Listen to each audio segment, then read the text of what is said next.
மெய்யில்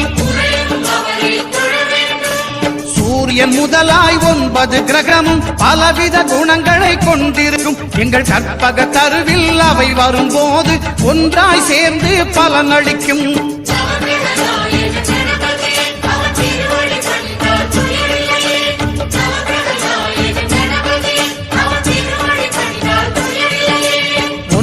கோளும் ஒன்றாய் காண